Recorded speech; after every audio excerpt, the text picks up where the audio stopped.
Hi everyone, and welcome to another Future of Design Forum 10-minute fireside Q&A chat hosted by myself, Andy Smith of TDA Creative, the design, product and tech talent agency. I am absolutely thrilled today to be joined by Todd Ridley, who is currently a Director of Design at Rocket Mortgage. Todd, thanks so much for joining me. Really appreciate it. Thank you, Andy. I'm so happy to be here. I'm so happy that we met at Config in the spring in San Francisco. Yeah, I'm so happy to be here and to do this with you. Great, thank you. That was good times for sure. Todd, let's start off. Would you mind just giving us a little lowdown of your career to date? Well, so like you said, I'm a product design leader here in Detroit. Focused on client growth. I've been around for a long time. I come into this from a completely different and odd background. I'm a trained architect, and kind of fell in love with web design. And around 2000, that's going to age me. Um, but essentially, a boss came into me and said, "Hey, I just bought car.com.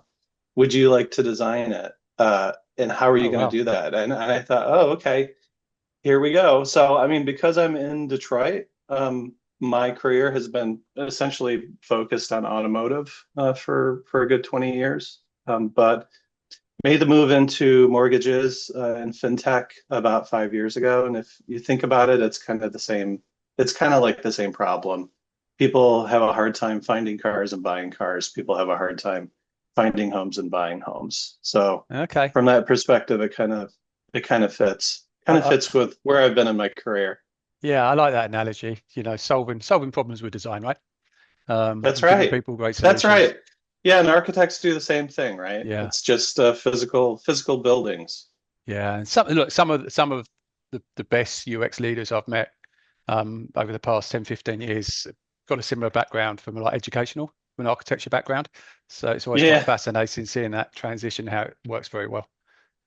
yeah. I mean, a big part of architecture is graphic design, and graphic design is what I fell in love with originally after architecture. And I mean, I come from so you know, I am so old now.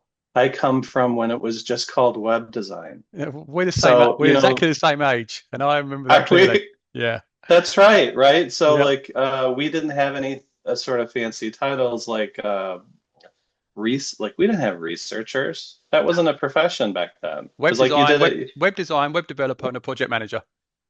There you go. That's right. You had a project. You had some like copywriters. I Yeah. remember I hired a couple of copywriters. So like that was it.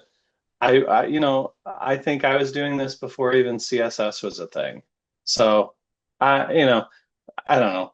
Cool. Whatever. It's Well, all it's all good. you've seen the journey. You've seen the journey, and let's go to more recent times in terms of you as a leader. What do you enjoy most? What gives you the most satisfaction about being a design leader today? It's leading these folks. It's the direct relationships that I have with the teams that I lead and the peers that I have these relationships with. I've got a saying, at the end of your life, you're not going to remember like campaigns that you've launched or products that you've launched. You're going to remember the people that you did those things with. So investing in those relationships is key to me. I also think, like in this industry, I believe that designers traditionally have a sensitive soul. I'm a designer myself. I'm sensitive. I've been around for a while, so I've got some tips and tricks. And it's like guiding these, especially younger designers, through working in large firms, like particularly the firm I'm in now, it's very large. And there's a lot of serious business that's happening, and you gotta figure it out. So like coaching and mentoring these folks is by far the thing that I'm so like Yeah. I feel fulfilled in that role. It's almost like I love psychology, and I'm an amateur armchair psychologist. I've got Okay. tons of books. I watch all the podcasts, like I know all the latest modalities. So I think That's there's an great. aspect of psychology that I bring to it too. Good. That's fantastic. And I love what you just mentioned when you kind of look back on your career. Even I've started doing that as you were talking. And yeah, it's people more than the work that I kind of remember Yeah, as you go that's through. right. Yeah, I like that. That's Okay, right. cool. And looking more internally, you mentioned you're at a large company now. Um, what's your style and how do you go about collaborating with your kind of counterparts in product and engineering? It's like a really good question, and I would say early and often. Um, my closest collaborator is my product lead, and I mean, I jokingly call him my work husband because we are joined at the hip. You have to develop that relationship where you can kind of wink and nod at a meeting and you know what the other person is talking about, have each other's backs, get locked into a room and talk about, not just the roadmap, but like seriously, what are we going to do next and what's coming up. Um, I think the design wears two hats. So this is another thing that I've thought about a lot in my career. We've got a business hat, and before this whole product career became a thing, and we were still doing websites, it was the same thing. You sit with the product person or the business owner and the engineers. You've got this hat on where you are helping them understand if it's a problem that is worth investing. Yeah, And like a sketch can go miles. It's like a picture's worth 1,000 words. A sketch for what you want to do for the client can help the person, the business owner, the product person, or the technologist determine whether or not it's something that is worth the investment. And similarly, it can put a kibosh in it pretty early, and right. then Okay. you saved a bunch of time because you're not going through the whole product development life cycle. And then at some point we take that hat off, we put on a delivery hat, and whereas we're consultative in the business side, we're now like in delivery mode, and we own it, and we own the client experience, and we've got specific deliverables.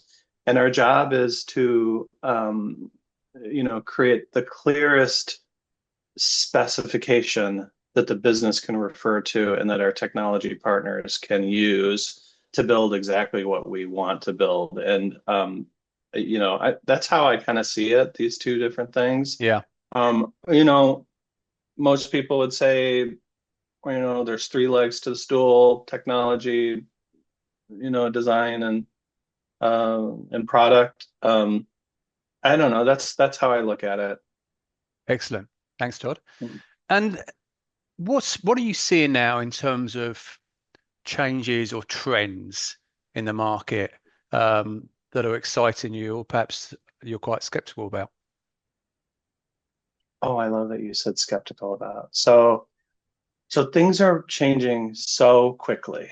I would say just like 4 months ago, in my mind, I was thinking that before long we were going to be moving on from something like Figma and static screens with some sort of level of prototyping into using things like Framer, where you're designing the product, with these, all of the breakpoints all at once. You're designing with motion in mind, and it's all kind of built in.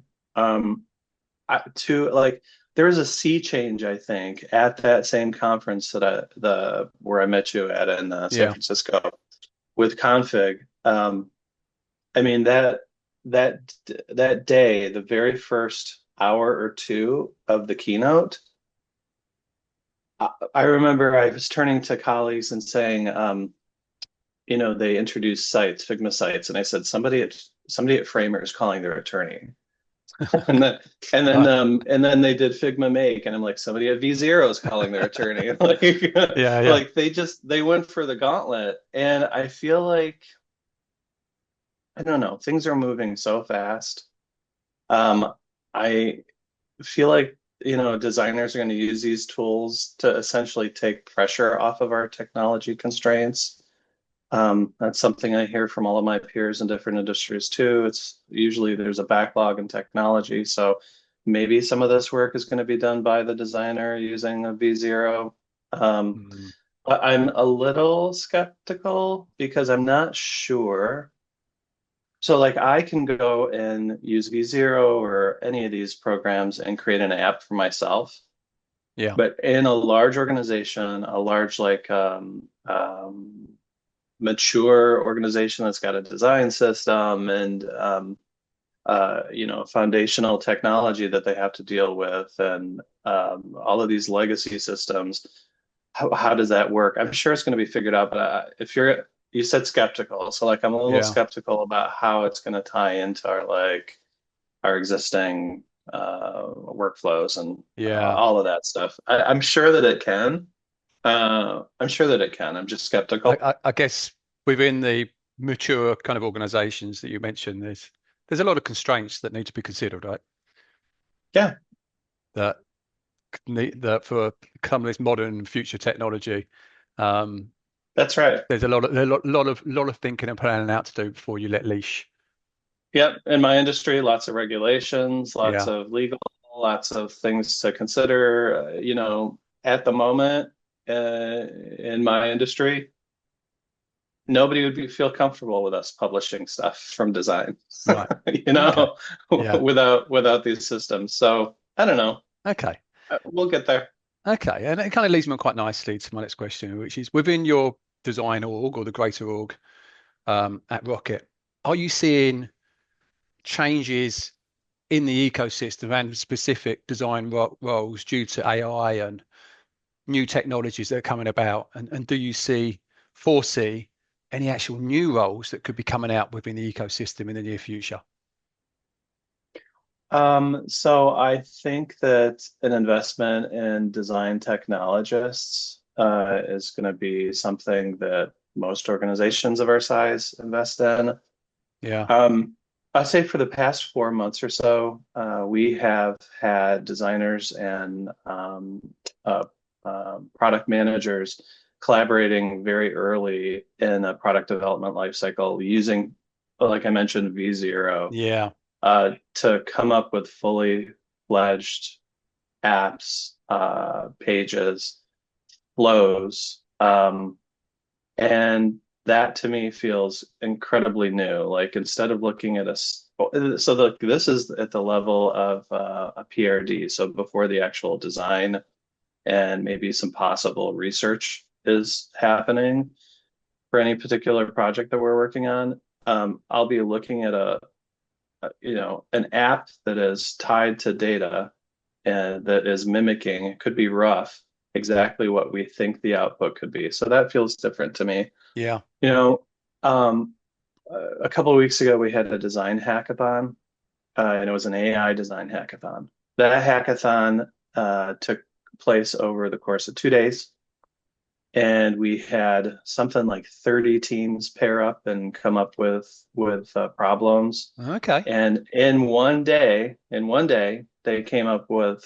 fully formed applications. And then the second day, they presented it. And it's like the level of creativity and output that came out of essentially one day of work was Wow. astounding.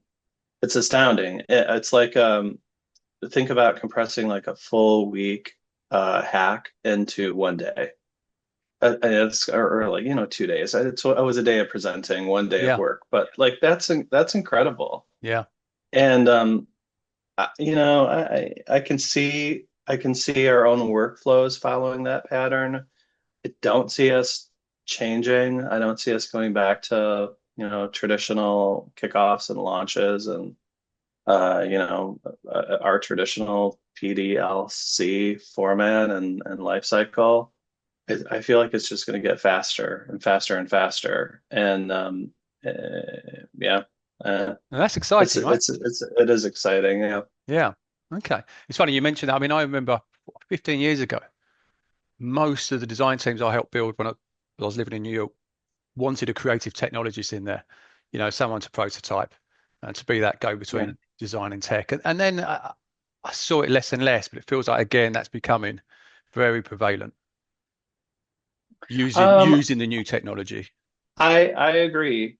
I agree. In the past, I've found some friction in different roles with our technology partners not wanting there to be a design technologist. They wanted a clear delineation between design, doing flat screens, and then you give it to the engineer and we break the work down.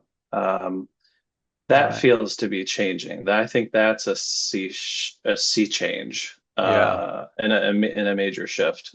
Yeah. Our technology partners have kind of changed their tune. Like I feel like there's a shift there where they're Yeah. more accepting of design playing a role, kind of like a direct role in technology. So Yeah. It's a shift I'm hearing quite a lot actually, and bringing product into the fold as well. Often the chats with design leaders is kind of, I never like this, how to bring design to the top table, but where design should sit with product and tech. But it feels like the new technology is actually helping and making that collaboration at an early stage between design, product, and tech that much more important right now than it's ever been. yeah, it's exactly, and it's making like the focus on is this the right problem more important.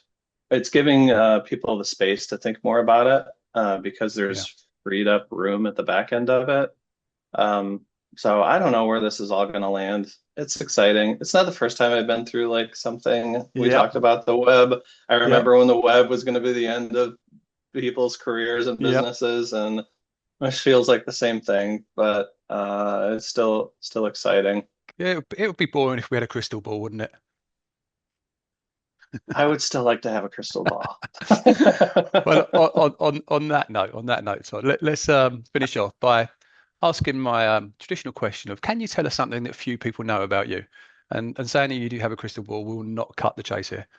Well, so I still dabble in architecture, and Brilliant. on the side, yeah, on the side, I do a bunch of side work for developers who are looking to see if projects are viable. So I work in a product called SketchUp. This is like what I do to make me happy and to not forget that I have this training in architecture. But Right. essentially, developer will come to me with a site plan with all of the different requirements and the constraints, and I'll do some volumetric like looks and feels. And I'm not a registered architect, but Right. that lets me have fun with architecture. So yeah, still Good kind for of you. doing the architecture thing. Good for you. I love it. Well, Todd, look, thanks so much for joining me today on TDA Talks. Really appreciate it. Very insightful, and look forward to seeing you on future events that we host and hopefully some in-person stuff soon. Yeah, thanks, Andy. Cheers, Todd. Catch you again soon.